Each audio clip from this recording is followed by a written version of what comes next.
It's time for the absolutely... I'm on my way! Completely! I'm almost there! Random! Why are there so many stairs? Podcast! Oh, jeez! With Andrew Rhodes. Hey, everybody, and welcome to another brand new episode of the Absolutely Completely Random Podcast for Saturday, September 19th, 2020. We're almost over, folks. It's almost over. Come on, we're in the home stretch now. We're almost there. Maybe. There's only a few more months left to go. We can do this. Just breathe deeply. Okay, who am I kidding? Smoke him if you got him. We're screwed. Alright, it's an old joke. I'm sorry. It's an old joke. It's an old joke. Anyway, what do I have to talk about tonight? Believe it or not, I actually have quite a few topics, and I'm going to go through these as quickly as I can. So, of course, I have something for those gamer anime fans. You know, the anime that are centered around games and gamers. Yep, there's a neat little list of those. There's not many in the list, though, mind you, but it's kind of cool and interesting. There's a new card game. It's all about telling boys' love stories with a lot of blushing. I found it interesting. I mean, honestly, it's a card game that basically tells stories. It's sort of unique. Twitch streamers are getting kind of furious over these new midstream ads. And honestly, YouTubers, both people that watch YouTube and that are content creators on YouTube, I think are starting to get a little pissed. I know I'm getting a little pissed watching and getting the midstream ads. I don't mind them, but at least if they'd be a little better off and, timed a little better, that would be great. Fall Guys cheaters were sent to Cheater Island. It's a wonderful place, where they're poked and prodded with pitchforks. The PlayStation 5 pre-orders were a complete and total clusterfuck. God knows I believe that. The new Shaman King anime is teasing the cast and crew and the staff, so this is going to be interesting. We're getting another one. Nintendo 3DS is sadly bidding us a fond farewell as it is now discontinued. Thank you, 3DS. I never owned one of you, but I did play a demo once. And just to round out the night, there's a new Super Mario Brothers film coming in 2022. This time, though, it's not live action, it's animated. Well, Sonic wasn't that bad. If they do CGI Mario, I could probably buy it. That'd be interesting. All this and more this week on the Absolutely Completely Random Podcast. But hey, you know the song and dance, right? I mean, I'm almost sure you do. Everybody does. Check out my eBay page, ARHOADS-2012 on eBay. I have a wide variety of stuff up. Am trying to get new stuff up, so come by, check it out. The holidays are fast approaching. There might be something there you might want for your friend, your loved one, somebody that you just hate and you never want them to talk to you again. Maybe something on my eBay page might be able to fill that desire. You never know. And, it does help the podcast here because that pretty much helps pay the light bill and the phone bill, which doubles as my internet. It also that's pretty much it. Well, it covers the car insurance and gas so I can go to my part-time job. But still, that's nonetheless. But either way, I'm pitching my own crap here. So yeah, is there a paid promotion? Yeah, I'm pitching my own crap. Basically, I'm pitching myself here. So come by, check out my eBay page. That's ARHOADS-2012. It's all lowercase. Don't forget to come on over to Twitter and check me out at my official Twitter. That's at OtakuRhodes. Over on Twitter. And you can also check out the official Web Designer 18 Facebook page.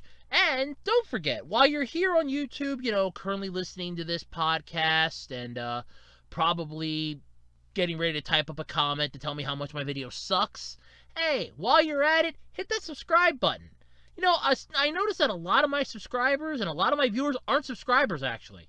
I mean, a lot of my videos are basically non-subscribers, and hey, let's rectify that, shall we? I mean, come on. Just hit that subscribe button, ring the notification bell, and you too can be notified when new videos drop right here on the Web Designer 18 YouTube channel. Alright, so how did my week go? And in all honesty, that's a good joke. My week did not go very well. Let me explain. So Monday was sort of an off day for me. Last Sunday was interesting, but not too bad. Monday was meh, but okay. Tuesday, though, things started to take a little bit of a weird-ass turn. My mom and I were down at the laundromat. We were, leaving, and it didn't feel like the car started right. And I thought maybe I might have just backed off the key a little too soon, and that could have been what it was. And in all honesty, it could have been because, I was a little sleepy yet, and it is a possibility. Go over to the post office because I had to ship something out, and go over to the store, and it's like, okay, nothing else happened, that's fine. Come Wednesday morning, I basically, okay, now it's Wednesday morning, I gotta go to the post office again because something else sold, and I was like, okay, that's not a problem. I go out to the car, get in the driver's seat, I stick the key in the ignition, I put my seatbelt on like I always do, I go to turn the ignition, and the car won't start. The dashboard lights up, but then the second I start trying to turn the engine over, the dash goes completely dead, the car won't start, and I'm like, oh, son of a bitch. So I had to go back in, get my mom to drive me down quick in the other car, because I'm not allowed to drive that one. So she drove me down quick, came back, checked the battery, charged up the battery, got the car running. I'm like, okay, cool, here we go, we're fixed. Yes, sweet. I knew it wasn't going to be that easy. And now, in all fairness, this battery was at least 4 years old, and I don't think it was new, like the family member that gave us the car claimed it was, so there is that. So I go out a little later on Wednesday to start the car up. I'm like, go out to check the mail about 2:30ish, and I'm like, okay, go out, start the car up, and it screws with me a little bit wanting to start, like it was going to go dead again. And I'm like, oh, son of a bitch. And then it dawns on me that, okay, something is wrong here. And I'm like, the battery's not holding a charge for very long, or what charge it has isn't enough to kick the engine over, which is a little disturbing, I'm not going to lie. So then I'm like, all right, let me try, like after dinner, see what that does. After dinner, won't even start. So Thursday, to run into Walmart, pick up a new battery, which was a hoot and a half, basically. I also picked up a bottle of STP's fuel injector cleaner, just on the off chance. Just on the off chance it might have been gunk built up. I figure I'll kill two birds with one stone, so it wasn't that big of a deal. So I got the battery, went home, had to play mechanic, which I didn't get a level up this time. I didn't earn enough experience points to level up because I had to really fight with getting that battery out because there's a stupid attachment that keeps it nice and tight on the thing in the tray so that it doesn't move around, and that has to be at the stupidest spot in the car. You need a really long extension on your socket wrench to get to, which pissed me off. I even had to WD-40 that literal bolt just to get it off. So that was Thursday. Got the battery changed out. I'm like, oh, good. I pulled the battery out, put the new battery on. I wanted my mom out there to make sure that, just in case I electrocuted myself, because I hate electricity. I love, like, having lights on. I love having, like, my computer charging up, my tablet, my phone. That's fine. When you want me to screw with electricity, no, that's when I'm not fine with electricity. At that point, it's, look, I like electricity, but I don't love electricity. I am not about to stick my hand up electricity's ass and hope and pray it's not gonna, shock me. Not happening. So, because when you take a battery off, you take off the positive terminal first, and then you do the negative terminal. And then when you put the battery back on, it's the reverse of how you took it off. At least that's how I was taught to do it. So I wanted my mom out there just in case I accidentally electrocuted myself. Got the battery back on. Car starts up. Actually a little faster than normal. I'm actually a little impressed. So that battery was really bad then, I think. So now it's basically a knock on wood scenario that the car will not crap out again. Took the old battery back to Walmart then on Friday on my way home from work and got my cord charge back, which was nice, like $12, so that was not bad. So the new battery only cost me like $107. That's not too bad. But on Thursday, I also had a neat little treat for my mom and grandfather because somebody had up on YouTube Death to Smoochie. And I have been wanting to show them this movie for the longest time. It came out in like 2000. Yeah, it was 2002. It was like March 29th, 2002. And I have never been able to find a decent copy on DVD. I have searched for it. I have basically hunted eBay for it. And most of the copies that I find are either the seller's not very trustworthy, the condition really sucks, or they're asking the moon price-wise for it, which is a joke. So somebody had it up on YouTube, so I showed it to him. My mom liked it. She thought that was really good. Because I referenced that movie so many times. It isn't funny. And she got a kick out of it. I love the movie. It really is one of my favorites. But yeah, that was Wednesday, Thursday. Oh no, that was Thursday.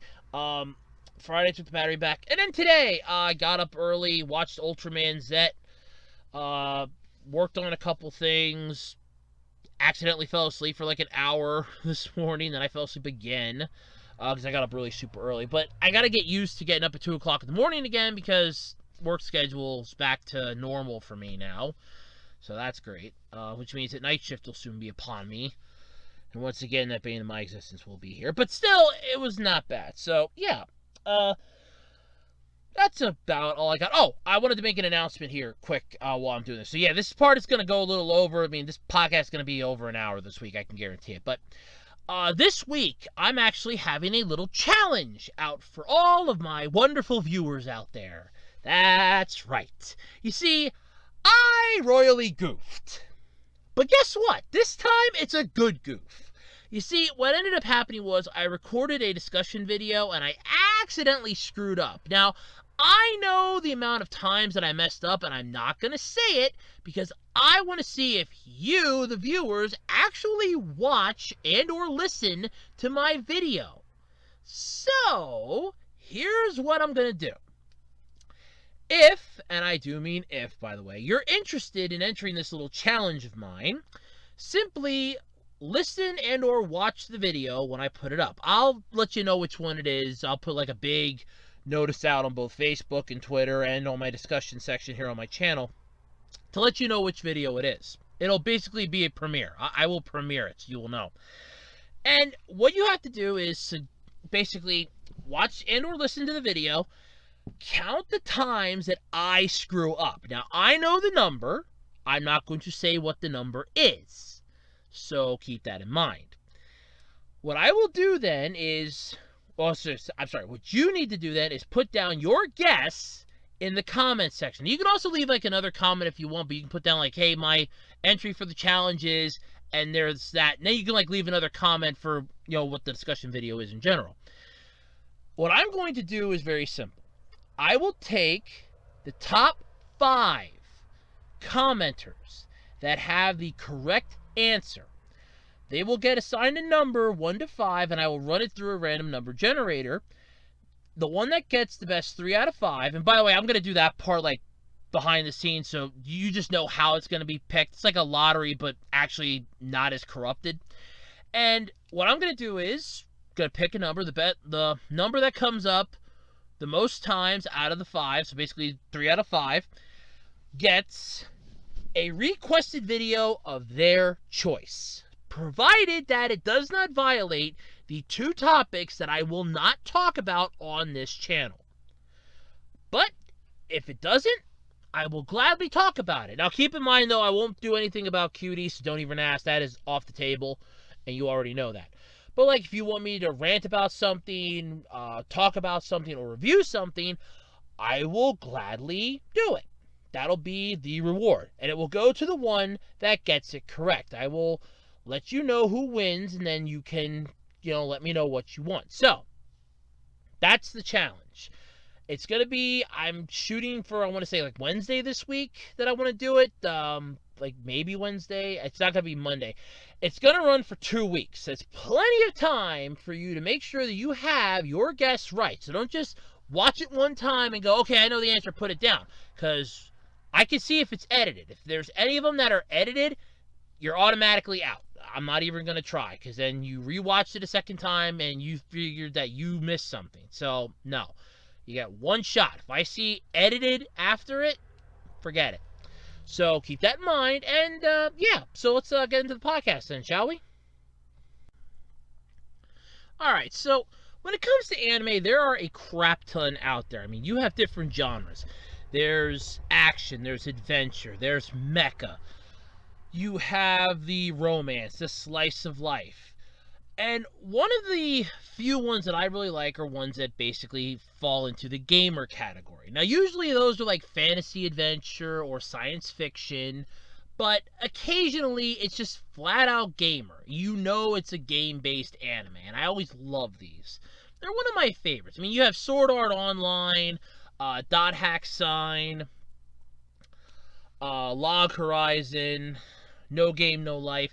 Just so many of those to choose from. It's really interesting too how a lot of these go about, what they are. So, of course, there's a neat little article here from Otaku USA. Get your head in the game with these anime for gamers, because you want to make sure that an anime fan reaches a wide and vast variety of people, which is true. So anime and gaming go hand in hand. Yeah, they're pretty much like bread and butter, or cheese and crackers, or pizza and Dr. Pepper. They go hand in hand. They're necessary. Whether it's an anime being adapted into a game or vice versa, you can't just escape it. You're looking at shows, so many things are going to happen. I mean, you could have a game that's been out on like smartphones, tablets, and it suddenly gets an anime. Or you could have, hey, here's an anime that's been out for like 2 years. We're going to make a game out of it. You look at Digimon. Hell, look at Pokemon. I mean, how many of those games? Well, then again, that one, I think the game came first. I don't know, the manga. I don't even know what the fuck came first with Pokemon. I don't know what the fuck came first. If it was the manga, the anime, or the game. I don't know which came first. I kind of want to say the game first and then the anime. I'm just saying. I kind of want to say, yeah, that's one of those that I'm constantly confused because every site I check on for history-wise, it keeps giving me different answers. One will say the game, one will say the manga, one will say the anime, and I don't believe any of them. So it's one of those I'm a little confused. If you know, let me know in the comments. No offense, I'm not gonna take offense to it. Just let me know. So, not just because of source material, but it's also subject matter. So here are a few anime to try to poke at different parts of the gaming world, from design to play. So there's a couple of them listed here. And the thing is, I have not heard of any of these. So this is honestly, for me, a whole new... these are 3 that I have never heard of. So the first one's called New Game. So, like, if you're a gamer, you're probably a fan of more than just one game, more than just games themselves. Scenario writers, designers, artists, and coders all come together to create the full gaming experience, which is true. I mean, you need coders in order to, get the damn product out there. You need writers to come up with the freaking, what's going to happen. You need the designers and the artists to draw up the characters. Otherwise, you'll be playing Pong. Could you imagine playing Pong and making that into an RPG? Here I have... Oh, God. I know I just gave somebody a really crappy idea for an indie game. Imagine Pong as an RPG. Oh, my God. Oh, like the game that you can freaking cheat and make it go in an infinite loop for eternity and a half. And I just gave them an idea to make it a fucking RPG. Well, I said I'm going to hell. That's perfect. Jesus, that's good. So, this is fun. But maybe you've considered getting into game design yourself. New Game is a good fit, though. So if you're interested in any of that. I actually was interested in game design. I had wanted to do something in the video game field, like either designing a game or testing them. But of course, my high school guidance counselor told me that I'm not intelligent enough for it. I had some family members that told me I'm not intelligent enough for it. So, of course, simple me, I decided, nope, it's not for me. I shouldn't follow through on that idea. I shouldn't want to be a video game designer. I shouldn't want to be a video game tester. No, I'm not intelligent enough for that. And, yeah. Needless to say, my guidance counselor sucked. Then again, so did my family member that told me that. I'm not intelligent enough, I'm the one that can figure out your freaking computer. Sure, I'm not intelligent enough. Alright. But the series' New Game follows Aoba, a recent high school graduate who becomes a character designer at the company behind her favorite game. We also get acquainted with the rest of the team and what it takes to create the games we love to play. It's more a slice of life show, but it gives gamers the opportunity to appreciate the people and the industry making the things they love. So this is sort of like, I would assume, Bakuman for video games. So all right, I'm gonna have to look this one up because I like Bakuman. It's one of my favorite manga series. I actually like the anime too, and I read the manga before the anime. I was not expecting it to follow the manga as closely as it did. Now, granted, it didn't follow it like 100%. It was like more like 90. I want to say like 85 to 90% because there were some stuff that was omitted and changed up, and that's fine. I mean, that was sort of the lull part of the manga too, and I'm kind of glad they didn't throw that in the anime. But if this is like the Bakuman equivalent for video games, I'm gonna have to check out New Game because I loved Bakuman. That was one of my favorite series. So yeah, you can watch New Game now according to the article. So I'm gonna have to check that one out. The next one's called Kaiji, Kaiji. Never heard of it either. So gamers know all about the thrill and terror of competition. Yeah, that's true. I mean, look at Fall Guys. Their lives aren't literally on the line. That's true. Kaji turns that idea on its head and raises the stakes immensely. The impoverished Kaji Ito is pressed into the dangerous world of underground gambling, but ends up being pretty impressive at it. The trials he faces are often a matter of life or death, and not every character makes it safely through to the end. So it's sort of like Yu-Gi-Oh! Season 0, just instead of random jackasses, you have actual people that are trying to win, and you have the badass Yu-Gi-Moto. Okay, cool. I'm loving this. All right.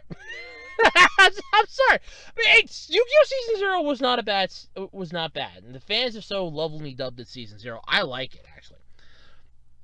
So if you're one of those gamers who's intrigued by the interplay of luck and skill in a gaming scenario, give this show a try. It's called Kaiji, Kaiji. And the last one on here is Caligula. I have never heard of this one either. Like I said, all three of these I've never heard of. So both our previous entries, and I'm reading right off the article, by the way, got game spin-offs, but Caligula, it's Caligula, by the way, based on the Caligula effect, is the only one of the three for which the game came first. Central to the series is, what the hell is that? Is that a U? Is that a U? Is that a U? Is that a U? That looks like a U. Is that a U? I don't even know if it looks like it's a U. I think it's a U. Is that a U? I don't even know. Is that a U? I can't tell. A virtual idol who lures humans into the virtual world of Mobius in an attempt to free them from their cares of the real world. But 9 high school students band together to escape the game, powering up their in-game selves to fight back. Ooh, that actually does sound pretty cool. The series also features songs by indie composers popular in the fandom. Even if you've never played the original game, it's an interesting show and beautiful to look at. Ooh. Actually, I admit, that does sound pretty interesting. But is that a U? If you're listening to this, pull up the article and look into it. Is that a U? It looks like a U. It looks like a U. That looks like a U. Is that a U? Is that a U? That looks like a U. It looks like a U. Is that a U? It looks like a U. I'm sorry. But yeah, this is actually pretty cool. I will say that. But yeah, I mean, definitely gonna have to check out at least 2 of the 3 here. Not so sure about Kaji. It does kind of sound cool, but like I said, it also kind of just sounds like Yu-Gi-Oh! Season 0, just with a little more of the leash taken off. At least from the synopsis. But Caligula and New Game, definitely New Game I'm going to have to check out, because that sounds like the Bakuman of the gaming industry, and I love Bakuman. That was one of my favorites. But yeah, this is kind of interesting. And there's, like I said, there's many other games out there for gamers, anime out there for gamers. Like I said, there's No Game, No Life, there's Dot Hack Sign, Dot Hack Legend of the Twilight, Dot Hack Roots, Sword Art Online, Alicization, Sword Art Online Alternative, Log Horizon's a really good one. there's a lot of them. I just can't think of a lot of them. There's a lot, but yeah, it's definitely a very underused genre.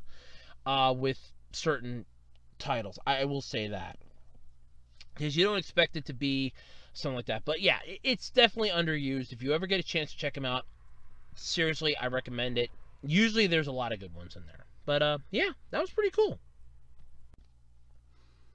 All right, now I found this topic interesting, mostly because I kind of think this has way more potential than just what they're using it for now. So, there's a new card game. It's all about telling the boys' love story, with a lot of blushing, basically. So, there's our boys' love anime, manga, light novels, and now there's a special BL card game. It lets you choose your own adventure storyline in a school setting. So, according to Sora News 24, it's called Mini D Making BL, which translates as Making a Boys Love Story with Everyone. So, you have 14 character cards, 11 students, 1 teacher, and 2 blank cards for you to create your own personalities. If you want, the dice, the dice tells you what sort of situation your Semi and Yuki will be in. Examples: unrequited love, childhood friends, and master and servant. And you draw cards to continue the story. There are about 100 cards in the BL card game, and they say things like, I know your secret, or the common BL line, your face is red.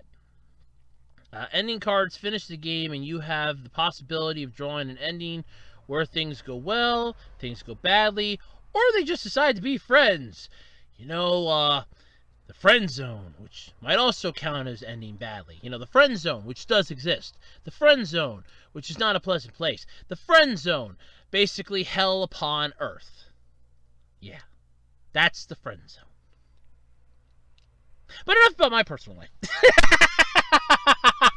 Sorry, that was a good one. But yeah, no, this actually has a lot of potential. Granted, okay, yeah, for this, definitely, I will admit that. But this has potential to be like a choose your own story for like a lot of like other anime series and manga series. I mean, you could have like a Dragon Ball related one, you could have a Gundam related one. Um, there's a lot of these that have a lot of potential. It's like so many. I mean, there could be like a Death Note one. Um, Anything really. I mean, there's a lot more potential to this, and I'm hoping that this will be like the start that maybe they'll come out with this, because, like I said, this is a really cool idea, and this is something that you can do with your friends, and you can actually do it online, I would assume. You have your friends, like you're in charge of the deck, and you just have your friends, pick the cards, and you just like hold them up so you can't see them, but they can, and then they basically tell you, okay, this is what I want you to do. Okay, this is how I want to, and you can do like that. But this is definitely a really interesting idea. I'm not gonna lie. So if we could get like card-based games like this for some of the other anime series out there, I'd definitely be for that. I mean, it'd be kind of cool. I mean, you could have like I'll use the Dragon Ball one again as an example. So like you could have Goku takes on Vegeta, Nappa, attacks or something. Have like the setting in the background be like the moon or something, or King Kai's planet or something like that. Just make your own like fantasy story, basically. It's a choose your own adventure storyline, but you could basically change it up a bit, so that'd be kind of interesting. Now, granted, yes, I know that would basically be copying out and making it really simple and simplistic, but I'm just giving an example. You roll with it as you will. I mean, hell, you could do a Pokemon one like this if you want. You pick a move, you roll a die, you roll the dice, and it'll, something like that. I can't give all the answers, basically. But no, this is actually a pretty cool idea, and like I said, it has a lot of potential aside from just the Boys Love series. I mean, you could do this for really, I mean, this will fit for like a lot of slice of life series too, like Eyes, um, Hokua, The Melancholy of Haruhi Shizumiya, just to name a few.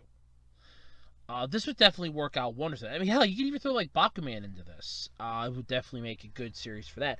And it doesn't even have to just be anime. You could also do like tokusatsu shows, regular shows, cartoons.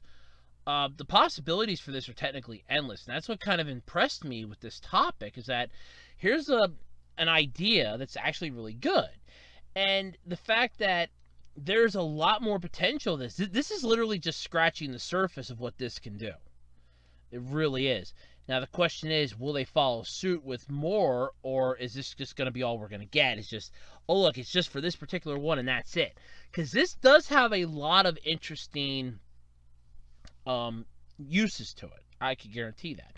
But yeah, I mean, I kind of like the idea, and it is kind of an interesting thing. Plus, you can make your own adventure story. Like, okay, hey, I never liked how those two got together in the series. I'm gonna make it that this one gets together with the one that I always wanted them to get together with. That's, you know, that lie in the series was bullshit. I want them to get together with this one. This is the one that they should have been with from the start. And then, well, it's your adventure. You choose the adventure. You now have the power to put those two together and have your dream scenario. This is literally fan fiction in the form of a game, and that's what makes it interesting. I mean, it really is. That makes it really unique and really interesting. So yeah, I mean, I'm all for this, definitely. If you get a chance to get your hands on one of these, let us know how it plays out and how it works. This sounds really cool for starters. But yeah, I mean, this looks really cool. It sounds interesting. The amount of cards in it's pretty cool. The box, though, I am gonna say this: the box kind of looks a little piss poor, for what it is, but I guess it's supposed to be a book. It doesn't look like a book. It doesn't look like a book. It's just good. It doesn't look like a book. But yeah, I mean, the box could be done a little differently, but otherwise, it's not bad. It's not a bad idea. It's really not. I am all for this one. Hopefully, we'll get something better like this, but if not, I'm all for it. I'm fine with this. This was a really cool idea, and yeah, I think it's a good idea. It's good. So just when you thought it was safe to finally enjoy the internet again, you know, with adpocalypse somewhat behind us, YouTube finally starting to pull its head out of its ass and put ads up, a lot of people finally seeming like they're making something of themselves online, and other sites following suit, of course, there's always something that's got to just screw the pooch. Welcome to Twitch, ladies and gentlemen. The internet is in a hell dimension, and Twitch streamers are pissed about the new mid-stream ads they have no control over, and they are fucking furious at this point. So we're in a hell dimension powered by unchecked data collection and advertisements. I'm not gonna lie, I have been watching some of the 8-Bit Guy, and the mid ads on the YouTube channels are starting to annoy the ever-loving shit out of me. It picks the wrong inopportune moment to finally go, oh hey, we think that this is a good spot for an ad. I don't. I like it to, you know, play for about another 2 minutes, then put an ad in. You know, where there's a break for like 2 seconds, that'll give you the opportunity for a spot to put an ad. Not literally in the middle of a damn sentence. But I can imagine it being so much worse for streamers over on Twitch. That's got to be hell in a handbasket. So in an ideal world, ads would be kept to a minimum, allowed only on the backs of magazines people keep in their bathrooms. Yeah, not entirely. That one I can't agree with, because the ads are about the only way that these companies are going to be able to keep shit for free. Otherwise, YouTube would be charging everybody a subscription fee just to watch something on their site. The ads keep it free. So yeah, can't agree with that one. I got to argue with that one. Nobody actually reads them though anyway, but even in this fallen world, you know, where part of the world's burning, the other half's coming down with the disease, we have riots in the streets, we have people constantly running out of toilet paper, all hell is breaking loose around us, and of course, our one recluse, the internet, decides to start burning itself to the ground as well. This is always fun. There's a point at which, though, ad proliferation becomes ridiculous, and for Twitch streamers, it's Twitch's new ad experiment that just crossed that fucking goddamn proverbial line, basically, for them.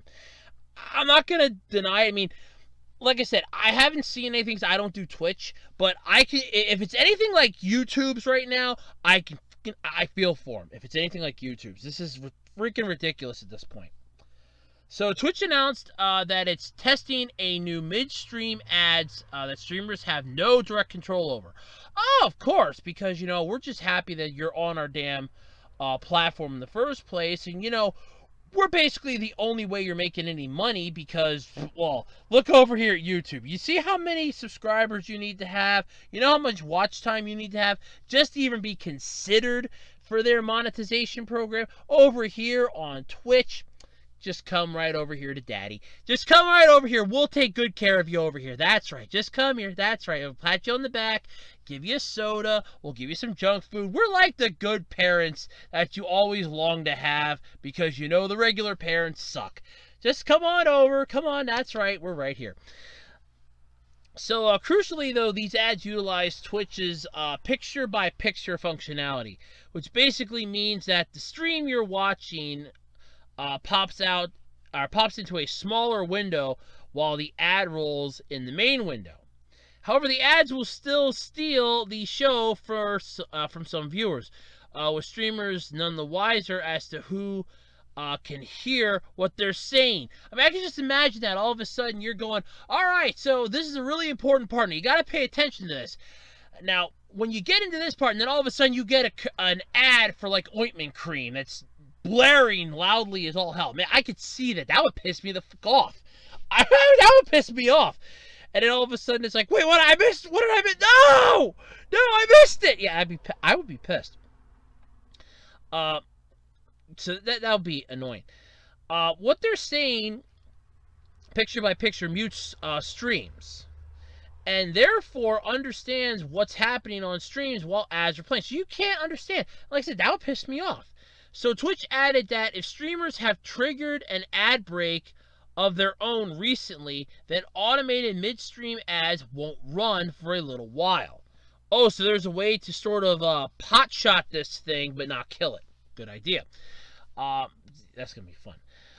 See, oh man, we'll run for. With that, yeah, what that means though is that one way or another, streamers now have to run midstream ads, even though they technically still have a choice when it comes to manually running ads. So this new feature means that ads will show up no matter what. Yeah, it sucks, but hey, guess what? Yeah, you don't have a choice. It sucks. So on a platform where amassing viewers is everything, though, a statement Twitch has definitely made through the way the site tracks metrics and therefore success. The last thing the streamers want is for prospective fans to get fed up and depart in the middle of an ad, which, let's face it, could happen. I mean, why do you think commercials are a dying breed anymore? So yeah, when the ad plays in the middle of a stream, viewers actively miss out on content, muted or not. Add this to the fact that streamers are hit with an ad as soon as they enter a stream, so channel surfing is cumbersome. I don't know why y'all hate viewer retention. And that was a Twitch partner, that bronze girl. I love how they go, "You're not YouTube." You're not YouTube. Well, yeah, no shit. I just made that comparison. It's like YouTube's that stern parent that sits over there in the corner, reads a book. The second they hear you start having fun, it's like, "What are you doing over there?" All right, sit down, be quiet, behave. Play with your toys, watch some TV, that's fine. The minute you start swearing or threatening the cat or wanting to climb on the furniture, it's like, "You sit down, damn it! You sit down or you stay down." And that's what it feels like. Twitch? Nah, go ahead, man. Yeah, go ahead. Jump on the couch. Go for it. See if you can jump off the couch onto the recliner. Yeah! That was awesome. Bet you can't do it again. Yeah, I mean, that's what it feels like to me anyway. But I love that. I love that. It's like, you're not YouTube. That's good. So this means either one of two things happen. One, you schedule a break in the stream to have control over ads running that are proven to drive viewers away. Or two, viewers get an ad randomly that is all but guaranteed to drive them away. Which of those is for us, though? Yeah, that's a really good question. That was said by a variety streamer called DJ Knight. That's a good question, because it's one of those, you're damned if you do and you're damned if you don't. It's like, if you control your ads and you put your own in to control when the random ones are going to pop up, you basically run the risk of pissing off fans. But if the random ones come up, then you're screwed either way. I mean, unless you're going to have somebody else that's going to be joining you in your stream, that's going to be watching it live, the minute the ad goes up, holds up a piece of paper, like stops you, holds up a piece of paper that says, ad in progress. You won't hear, ad in progress. We'll be right back. And you figure they would have to do that so quickly. I don't see that happening either. But I like this one, though. If I don't play enough ads, Jeff Bezos literally comes to my stream and pushes the ad button. What do I do? Said former Overwatch Pro Siegel. Others outline specific scenarios that illustrate how these ads are at odds with the way streams actually work. A streamer could be talking about suicide prevention, and up pops an ad. It's just great. Depending on the implementation, the streamers would either be unaware, which is bad, and that is a bad thing. I mean, it'd be nice if if Twitch would give them like a warning and say, hey, ad's gonna come up in 5 seconds, forewarning you. And it's like a big thing on your recording. All of a sudden, it's like you're like the picture you see, or like in a corner, it's gonna go ad coming up, like big, bright, you can't miss it letters. And also it's like, okay, we got an ad coming up here. I'll be right back after this ad. And then bam. That'll be an idea. Or the streamer has to announce a forced ad break at an inappropriate time. Well, I'd rather take the forced ad break than the random one, to be honest with you, if I had a choice. But yeah, I could see the problem with that too. Entire directories that rely on audio just booted into the wind. ASMR just chatting music. A small streamer, Glacier Ray, said in response to the Time print details of how Twitch's picture-by-picture functionality actually works, and gaming channels being muted for minutes at a time in a tiny box while several ads play instead isn't exactly great. Now, it's sort of like being stuck watching Fox and NASCAR. It's not a good combination. So we're not all overwatching Fortnite, said Dungeon Master Monty Glue. In narrative streams such as D&D live shows and RPG game streams, 10 to 30 seconds removed could completely deprive people of story, context, and investment, which is true. Some even went as far as to create video mock-ups of ads crashing through spontaneous movements, the sort streaming thrives on. Like the gosh darn Kool-Aid Man. Oh, yeah! Oh, the Kool-Aid Man. Oh, that's pretty bad. But yeah, so this just gets kind of worse. I'm not going to read the whole article. But yeah, I mean, this is just, it's insane. But for now, Twitch is staying the course. They're going to be monitoring the data from the experiment coupled with the feedback. I think the feedback's going to prove to them that this is a bad idea unless they're going to, find a way. I mean, you could mute the ad. Just so long as it's playing, you're still getting money. They'll still see the ad.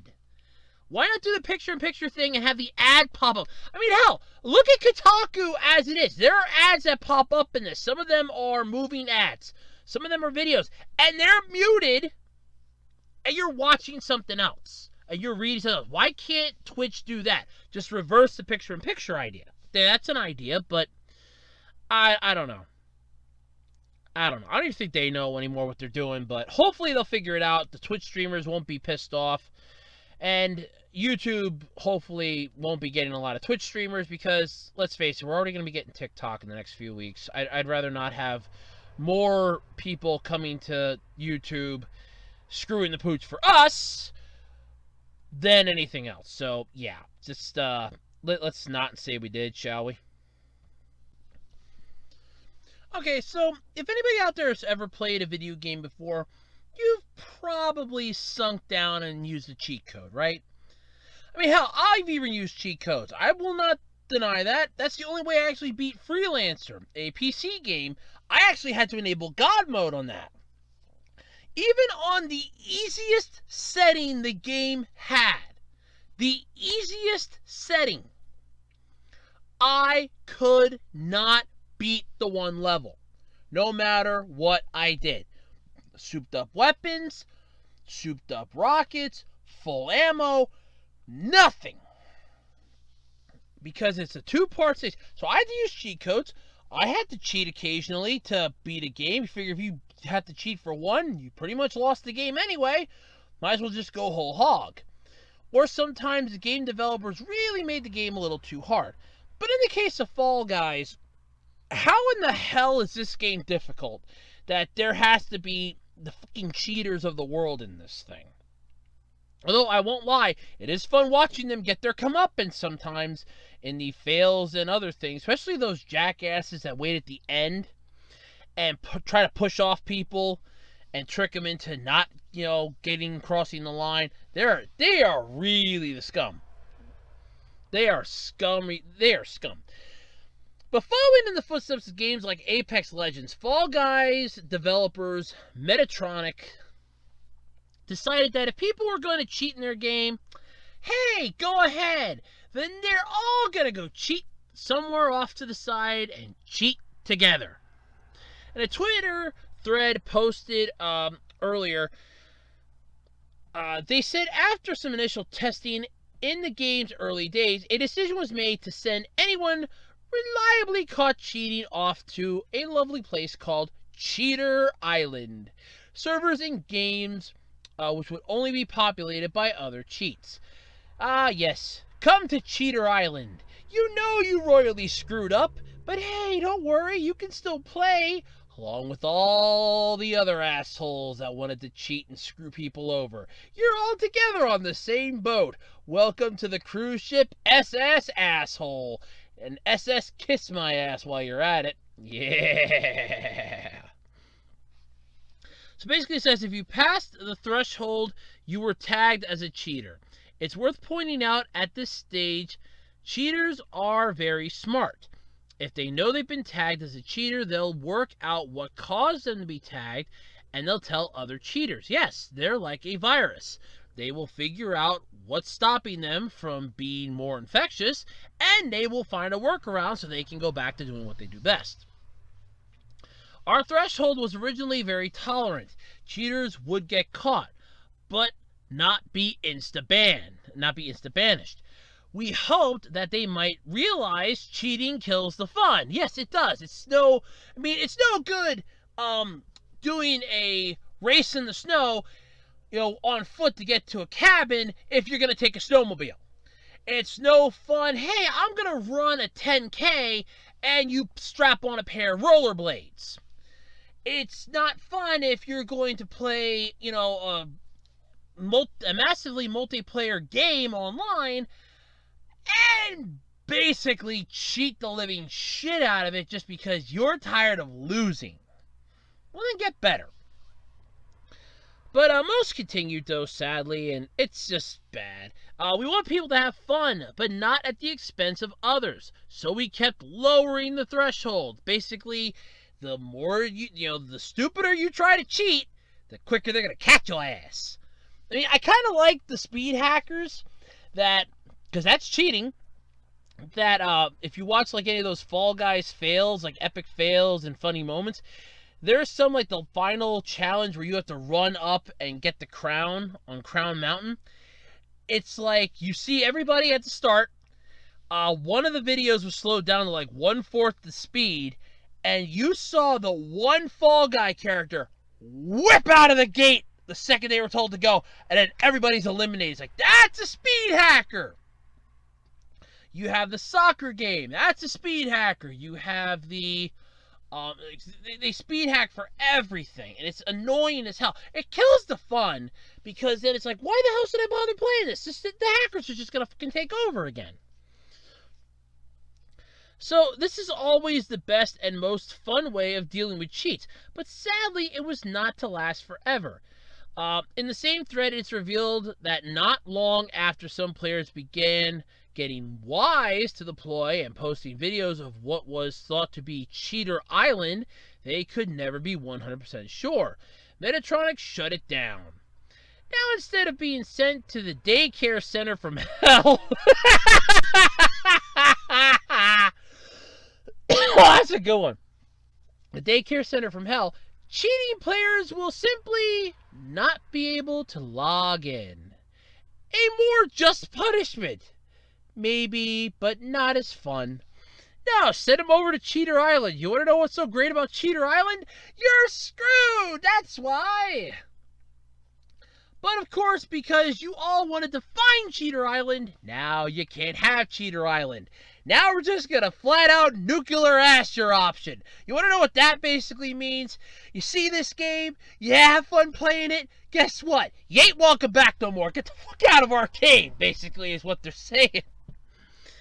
But that too, though, is just a temporary stopgap, because going forward, Fall Guys is going to be using Epic's easy anti-cheat tech. Oh, God. Oh, Jesus. Yeah. Okay. Oh, God. And that's liable to be what kills Fall Guys. God damn it.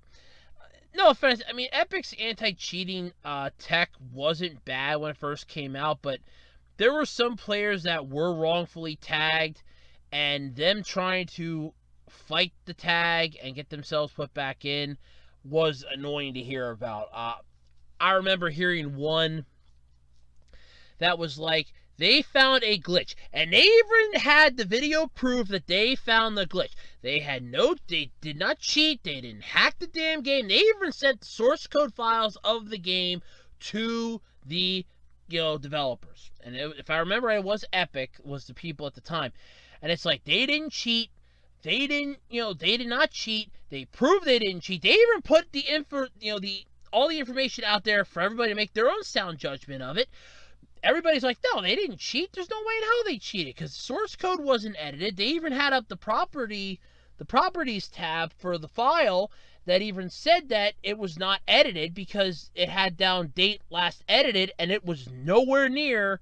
It was like prior to them even getting it. Like the day they installed it was when it was last edited, and that was basically them installing it. And it's like, they tried their best to prove it, and it's like, no, you cheated. They found a glitch that allowed them to literally skip through 92% of the game. Because they started off at level 1, all of a sudden, they found themselves up at like the final boss battle, and the boss was glitching out because apparently there was some type of I don't remember what game it was anymore either, but it's like apparently there was some type of an issue, and that was it. And I'm pretty sure it was Epic. Or if it wasn't an Epic game, it was using their software. But either way, I remember this. It was just not, it wasn't fun. And they proved that they're like, hey, I even saw the video and they're like, what the hell's going on? How am I up to the boss room already? What the hell is going on here? And they got banned because, like, oh, they were cheating. It's like, no, I wasn't cheating. I didn't cheat. I found a glitch. They literally found a glitch, and they just didn't want to hear it. But as far as the Fall Guys assholes go that cheat, you really shouldn't. Come on. It's a come on. It's a fun game. Why do you got to cheat and ruin it for everybody? I mean, God. It's not that difficult of a game. It's not that hard to do. Why do you have to cheat and, kill the fun for everybody? That's not fair. Other people like playing this game too. It's not just you. But you just basically sucked all the fun out of it. Way to go. Why? Because you wanted a crown and that sweet, sweet, outfit to change yourself into. You can stand out as, I am the cheater! Because I am not this good. Well, Cheater Island sounds like... I mean, they could have did Cheater Island. And then if you win, like, every elimination, like, every round you get eliminated on, you can't log back in anymore. That's it. It, like, blocks your ISP. That's what they should have did with Cheater Island. That would have put an end to it, because all of a sudden it would have been like, hey, I can't even log back into the game anymore. What the hell? Because you were eliminated. It's basically a once and done deal, folks. That's it. This was your last chance, and you lost. Bye! That's what I would have done. That would have made a lot more sense, but to each their own, I guess. The PlayStation 5. Holy God. This thing has got to be the biggest screw-up Sony has done since they removed backwards compatibility on the PS3. Sweet God, this is fun. So, PS5 pre-orders were a complete and total clusterfuck. And honest to God, they're not joking on this. And if that's not bad enough, I got a neat little story to tell you in this one. So, this is interesting. So, right after Sony's big PS5 event, where they whipped out their schlong and showed it off to Microsoft and said, hey, ours is bigger than yours, baby. In their messed up sort of way. The company announced that pre-orders for the next-gen system would be available starting as early as the next day. And then they weren't. Because, of course, why would it be available the next day? No! They did this on Thursday. It would be available, they would go live Friday morning. So, yes, you'd figure, hey, this is it. We're good to go. Here we go. No.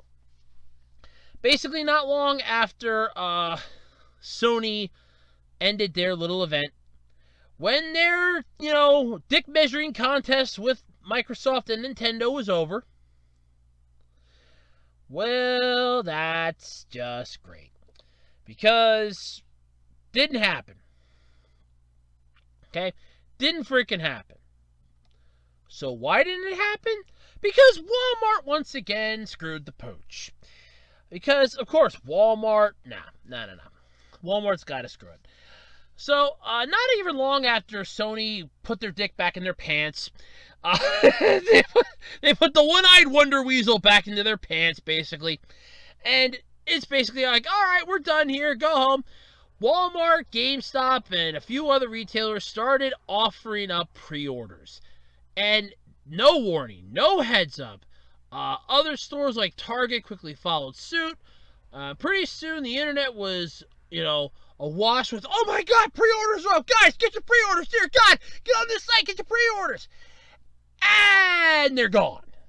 That South Park episode with the banker? And it's gone. Yeah, that's basically what was happening then. And oh man, this is just horrible. So, the retailers were suddenly offering pre-orders, but by the time the gamers found out about it, it was too late. By the time they could add the console to their cart, they were sold out or hit with a site error message. Error, cannot get, error, cannot get, error, cannot get. And it's like, oh, God damn it, no! And thus the end happened. And it's like, God damn it. Because, of course, they screwed the pooch. Now, GameStop was obvious they were going to screw the pooch on this one, because that's what they've been waiting for to bail their sorry asses out of their financial slump, was the waiting on the next-gen consoles to be released. And it's like, look, we're going to take the pre-orders because we want to make sure that we have the business to come in to buy the shit when it comes out. Because they're idiots. But it left a lot of people more than willing, in the middle of a global pandemic and economic crisis, to throw down $500 on a video game console. Yeah, that's right, $500. I like how the one person on Twitter was like, so Sony purposely waited until Microsoft released their announcement for how much their new system was going to cost. Then all of a sudden it was like, no. Ours is bigger. Whoop, bam.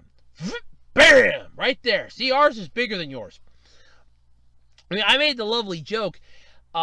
It's just imagine Nintendo, Microsoft, and Sony sitting in a booth at a bar. Microsoft gets up, goes to the bathroom, comes back and goes, "Yo, Sony, check this out." And on the TV you see, Xbox, Series X, and then you see the price. And Microsoft's sitting there going, "Yeah, that's right, we did that, baby, yeah." All of a sudden, Sony just looks at Nintendo and goes, "Hold my beer." Gets up, goes to the bathroom, comes back and goes, "Yo, Microsoft, check it." Bam! There's our price. Yeah. That's basically what it seems like. But yeah, this is not good. So they gave Microsoft a massive free hit, announcing their own pre-orders plan would be an actual plan, while also gently flipping Sony off in the process. Oh, yay. Sorry about that. I had to blow my nose a little bit. So Microsoft announced pre-orders would be September 22nd, worldwide launch in 36 countries on November 10th. The hype, it's over 9,000! I'm sorry, I had to do that. I'm sorry, I had to. So basically, the Xbox Series X is going to be the same fucking price, apparently, as Sony's precious little system. So we're back to the PS4 and Xbox One all over again. That was bullshit when that happened. That's what caused the fucking South Park episode that drives me insane to this day. But it's got to be slightly more comforting to know the prospective Xbox Series X and S buyers. But here's where it gets really interesting. Terrible. A scheduled launch isn't really going to help regular folks get their hands on a console because this is 2020. And the resale game is out of control. That's not even a goddamn joke. So here's basically, they're explaining it here, but this is where I'm going to interject a little story that I have. So this morning I'm on Twitter, and there was a Twitter user that had a story, that had a picture up of somebody selling a PlayStation 5 pre-order, the P edition. P standing for paper. Two idiots bought this at $650 a pop. So two idiots out there bought a piece of 8.5 by 11 paper with the picture of a PS5 on it for $650. So I wasn't like I was not believing them. I wanted to see this for myself. So I looked on eBay, and I found 4 that were selling pre-orders for the PlayStation 5. One of them really wasn't trying. For $400, they will basically send you what looks to be in the picture an Xfinity TV box with paper, literal white pieces of paper above and below it to resemble the look of a PS5. For $400. I actually had to put that up on Twitter. I got such a kick out of the one person's reply that I am still laughing about it yet today. Yeah, later in the day, I'm still laughing about it. It's basically a GIF of this guy going, "I beg your pardon? I beg your pardon?" It's like, yeah, $400 for that. That you can obviously tell is not a PS5. That you can obviously see does not exist to be a PS5. And here's $400. Take my money. I'm an idiot. Take my money. There are people that are putting up literal pictures of the PS5 on 8.5 by 11 paper. It's pathetic. It really freaking is pathetic. And they're charging like $500, $600, $700. I think one person had one up on eBay, but I wasn't sure if it was real or not. That they were asking like almost $1,000. I'm like, Jesus Christ, this is insanity. But this is just nuts though. So you have eBay, which is going to be the main issue with this. The resellers are going to go nuts. So for years now, groups like sneakerheads and streetwear fans have been used to online sales being dominated by bots.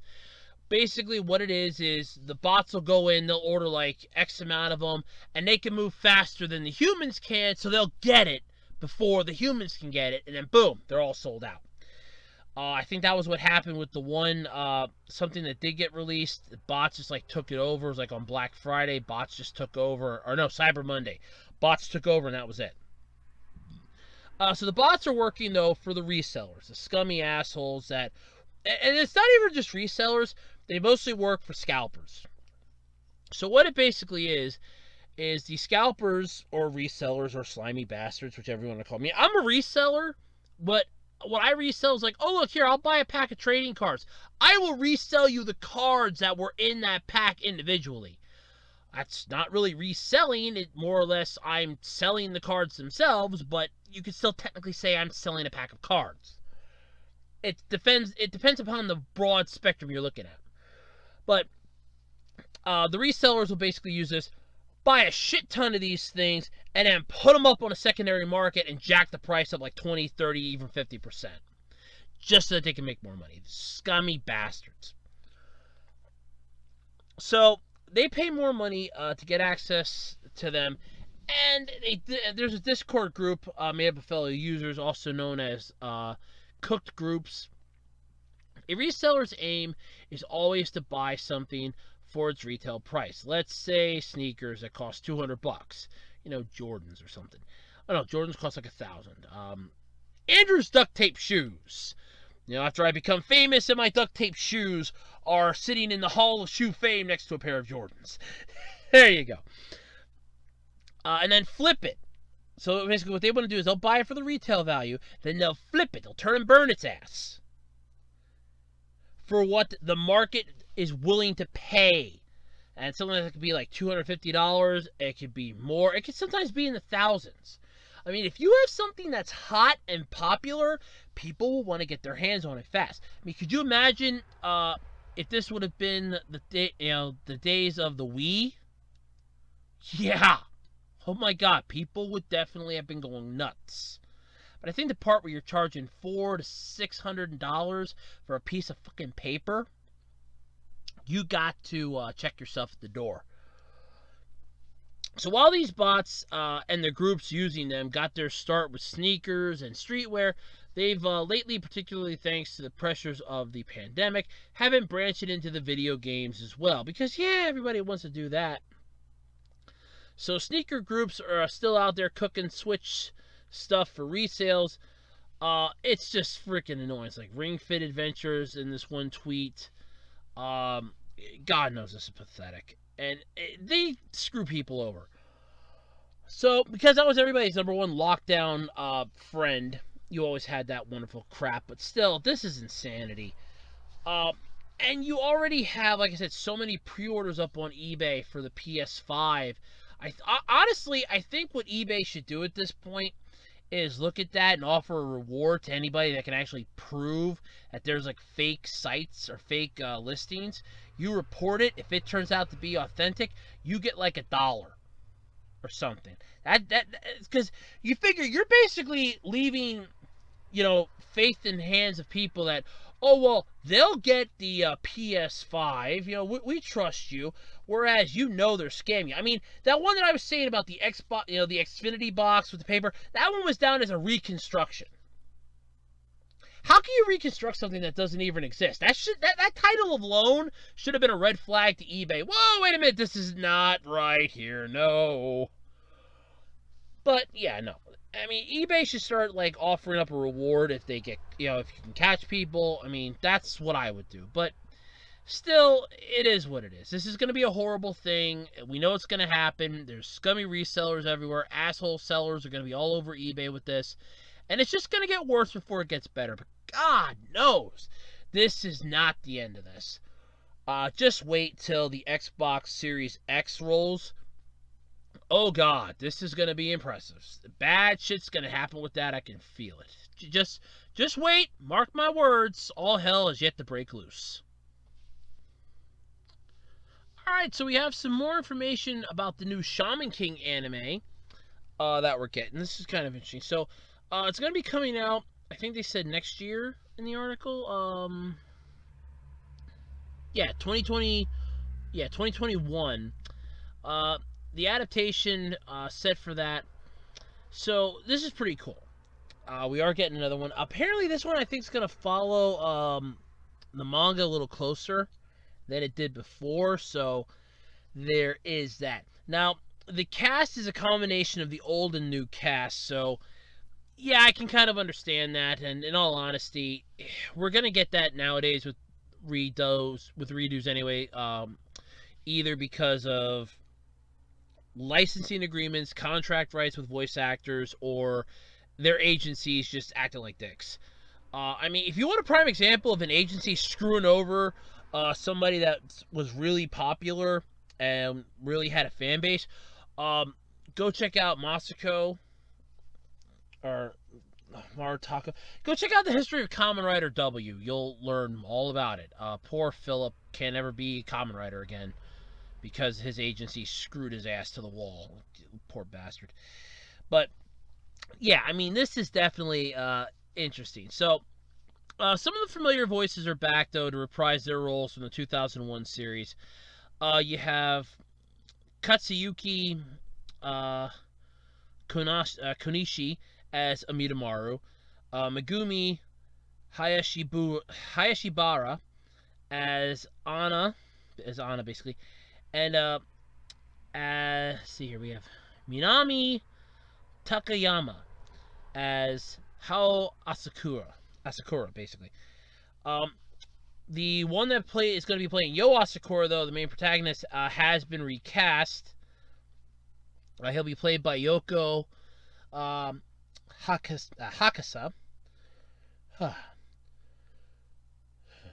Sorry, I felt like okay.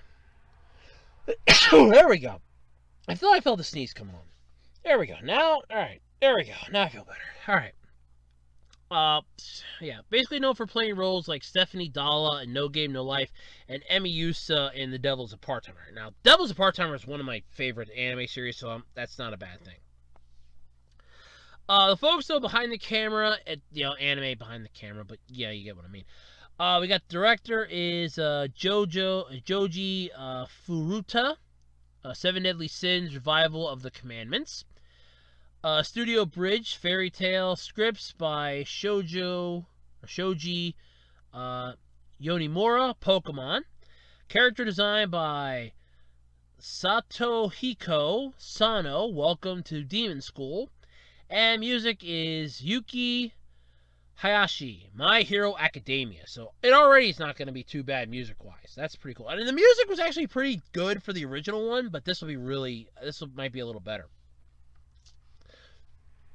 So the anime is set to premiere April of next year and cover all 35 volumes of the manga's complete edition. So this is basically going to be like the Full Metal Alchemist Brotherhood of Shaman King. Because for those of you that don't know that story, Full Metal Alchemist kind of skewed off the manga about volume 9 because it caught up to the manga too quick. And instead of doing filler episodes, they just, created their own story to go with the anime and then just ended it. The final episode actually being... Well, the final episode of the series ended the series, but the series itself, the original, ended with the Conqueror of Shambhala. I don't care who you are, that's how it ended. So, there was that. But then Brotherhood basically followed the manga pretty much to a T. Almost. So, that's actually not a bad scenario. So, this is actually not bad. Especially the fact that we're getting another Shaman King series. Because Shaman King got screwed, I want to say, a little more than it should have here. It was on Fox. It was on the Fox box. I remember its time slot was like 9 in the morning, like 9 or 10 in the morning. And it had to compete with Pokemon that was over on the WB. It had to compete with all the other shows on the Fox box at the time. And it didn't have much of a chance, I want to say. If they would have did like 2 episodes a week of it, like here's last week's episode in case you missed it, and then this week's episode, it probably would have went over well. And I think they did that like near the end, but still wasn't enough. I just remember when it ended, I was like, God damn it. And I thought that was it, only to realize that no, the manga was still going.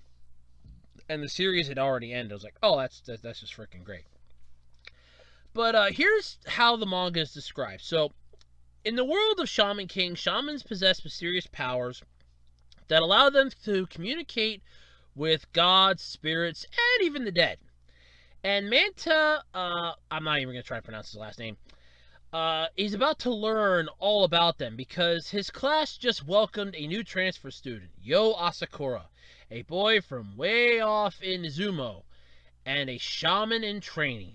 And Yo ends up befriending the spirit Amidamaru, and the two of them set out to become the Shaman King. I loved Shaman King. It was a really good series. I mean, I never even got to watch the whole thing because, like I said, every time it was on, it was like a stupid time slot, and I didn't get to see all of it because either A, Fox didn't put up the new episode on the Fox box, or B, oh, the new episode's up, but it goes by so damn quickly because they're butchering it to get it out there and meet the requirements and get it through quickly because of time constraints and commercials and everything else. And it's like, god damn it. So I actually didn't get to see all of it, and I remember playing the one game. I don't remember. It was the one Game Boy Advance game. I thought, okay, so I'm kind of getting the idea, like, this is going to be giving me, like, how the story played out. Yeah, no. But it was kind of fun, though. But, yeah, no. Didn't give you the story. Even the PS2 game didn't really do much to give you a story. They were both standalone stories. And I'm like, I would have rather played from start to finish. I know there was another Game Boy Advance game that was sort of like a Pokemon ripoff. However, in that one, if you died, you actually had to shut off the system and turn it back on in order to try again. That was a pretty interesting idea. Stupid, but a good idea. Because I remember getting my ass whooped on the final boss before I realized that you have to go around and free everybody to weaken the boss, and that's how you beat it. I'm like, okay, I just go in there, whoop the boss's ass. Okay, don't do that, because the boss is too damn strong. Don't matter how powerful you are, that boss is going to whoop your ass. Good to know. But, yeah, I'm excited for this, because Shaman King, like I said, did get screwed over a little more than it should have, so it's going to be nice to get another dose of Shaman King. At least on my end of it, it'll be nice to see more Shaman King, at least have it be a proper tale from the manga in a way, that give us the whole story. But at the same time, I didn't mind the original anime we got, but I'm always open for a retelling of it if it's basically going to follow the source material a little closer. Because you can kind of like take liberties with the source material as if you're following it. So it's like, oh look, we're going to take the source material. It's not going to be as close to it, but it's going to be right there. It's basically, here's the source material, here's the border, and here's our series. There's a thin wall kind of between the two of them, but we're right up against it. It's basically you're outside yet pressing right up against the box, basically. And that's, I'm fine with that. So, yeah, I'm looking forward to this. Hopefully it'll be good. Let's have to wait till next year, I guess, to find out. Over its life is, and not long enough it was. The Nintendo 3DS is bidding us a fond farewell now because it's been discontinued. The portable is basically done. Nintendo's switching all their efforts to the Switch. They're going gung-ho on this baby. It's like, nah, screw this. The Switch is the way to go. It had a good run, but it's finally time to call it a day. So it's like, lower it into the ground, play, the bagpipes. Let me put my earplugs in, light the bagpipes up, and, let's just basically bid this a fond farewell. It sucks, but it is what it is. According to a report on The Verge, the Japanese Nintendo website announced the discontinuation of the beloved portable, putting a cap on a 9-year run and effectively ending the line of DS handhelds that first debuted back in 2004. Following the end of production on new Nintendo 3DS and those that came before it, the only models remaining were the large versions of new Nintendo 3DS and 2DS. Now all 3DS productions on the Japanese site are listed as discontinued. Similarly, other than the support sections, all systems have been removed from Nintendo of America's site as well. Well, Nintendo's 3DS got off to a bumpy start in 2011 once its price drop came into play along with more must-have games. It turned out to be a huge success. Between the variants of the 3D and 2DS family, well, it just racked up the sales. It made a lot of people happy. Yeah, once the price drop came, because that was a major content, it was too damn expensive. I remember I was in a GameStop and the one guy's like, just wait a week, Nintendo's dropping the price down on the 3DSs. And lo and behold, the next week the 3DS prices plummeted. I mean, it wasn't like Fallout 76 levels of price dropping, but it was pretty damn close. I think they shaved off like $40, like 40 or $60. So yeah, or it's I don't know. So either 20, 40, or $60 they shaved off, or somewhere in between those. It wasn't too bad, but now basically the only way you're going to get a 3DS is on the secondary market. So if you're interested in one, it's secondary market for you. And those things are going to garner a huge price tag now, thanks to this announcement. God damn it, Nintendo. I mean, I don't mind the fact that Nintendo, you know, they want to throw all their eggs in the Switch basket. And that's fine, but keep in mind, the Switch isn't a go-to system for everything. Eventually, the hardware is going to catch up with the limitations. Everything has its limits. Everything has its weaknesses, and eventually you're going to find its. The newer games that'll come out won't be compatible. Somebody will be able to make something stronger, faster, and better, and cheaper, and then you're going to get undercut. Something's just going to happen. So keep that in mind. But of course, you know, this is basically the end of the 3DS, the DS line in general. And I remember getting my first DS. I loved it. And I got the DS Lite. I loved it. I never got the DSi. I couldn't afford it. And the 3DS I figured was a waste of time and money. It's, honestly, I always felt it was. Because the 3D never worked right for me. I tried a demo of it and I never liked it. So I'm like, I don't have to worry about getting the 3DS. But I'm like, I could have always looked into the 2DS, and I'm like, screw the 2DS too. But I mean, I kind of wouldn't have minded like the DSi, or even like the 3DS, just for the ability to play like the built-in games you could get. That seemed kind of fun. But yeah, now that you're only going to be able to get this on the secondary markets like Amazon and eBay, it's going to start commanding a higher price. So there goes any hope of that. And those things weren't cheap to begin with. I mean, unless I can find one and get the parts secondhand to fix it and just look at some Tronics Fix videos and figure out how to do it, which is a possibility, but you never know. But if that's not interesting enough, though, I'm going to combine the last two topics together because this is getting kind of long and I kind of want to get to bed. So if, you know, the 3DS being discontinued now doesn't bum you out or bums you out, this might pick you up. So, remember back in the 80s? Okay, well, maybe not if you're, you know, young, like 13, the minimum age to be here on this site with an account.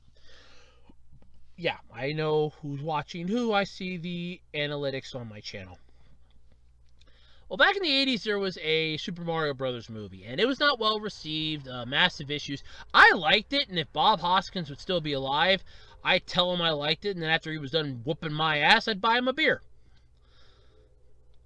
No, seriously, I probably would. I'd go right up to him and say, hey, I loved you as Mario in the Super Mario Brothers, or in the Mario Brothers.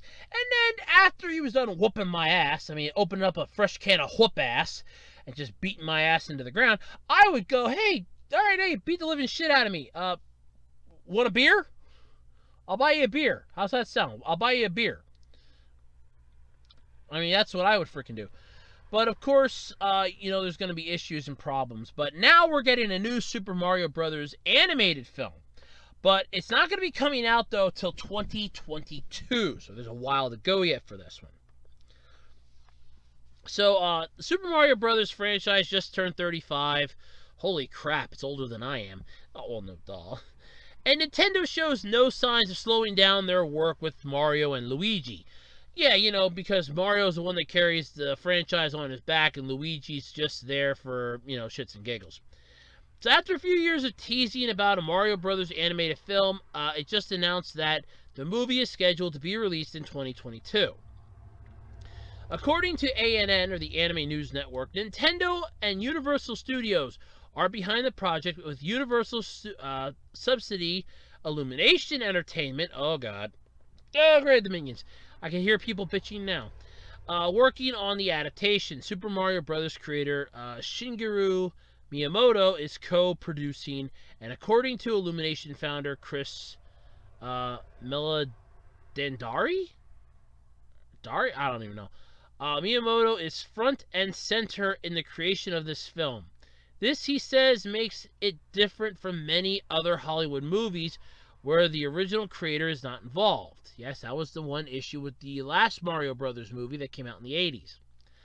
Despite how much COVID is slowing other things down, that doesn't seem to be the case here, as Nintendo also said the production is moving ahead smoothly.